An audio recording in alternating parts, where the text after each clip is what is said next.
This is Scott Patrick with Honest Home Solutions, and today we're going to be covering finding deal killers and overcoming them in the initial phone call.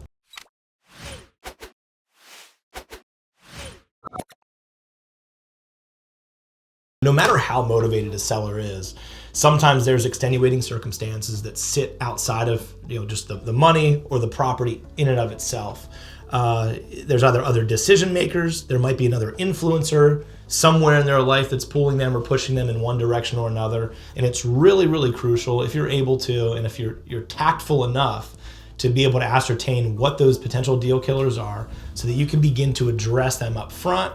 And even in a worst case scenario, if you can't address them on the initial phone call, when you are attending that appointment, you'll be able to discuss them directly that day with the seller. That way, when you're leaving them with tough decisions to be made, they don't have to navigate it on their own. It's one of the things you kind of open the conversation, hey, Mr. Seller or Mrs. Seller, I know that you're looking to move, and obviously you're motivated to sell. If I were to make you an offer tomorrow when we come out and see the property, is there anything that would stop you from selling the house at that point, from signing a contract?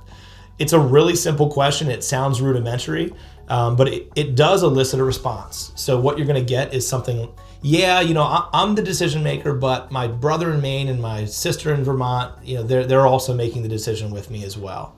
So, maybe it's not something I can tackle on the first phone call, but I make a note. You can even conference call the next day when you're there.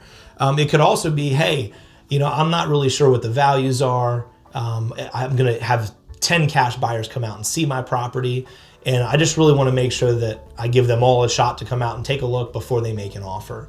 One of the things that you'll need to do in that situation is to convey expertise. You want to be the authority figure in that situation and make sure that you control that conversation the right way, so that when you are there, you're able to overcome any potential objections to get the contract signed then, before any more of your competitors can actually come out and do a walkthrough at the property.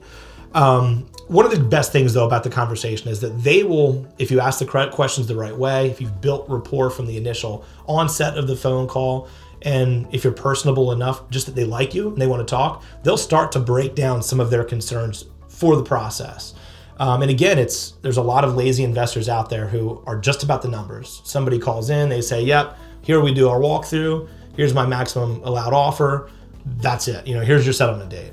It's so much more important in these conversations, when you want to find a deal killer, to have a more in-depth conversation initially, build the rapport, establish expertise and be the authority figure, and really just be a good and nice person. It goes a long way, especially when you're dealing with people who are many times in a tough or just difficult situation.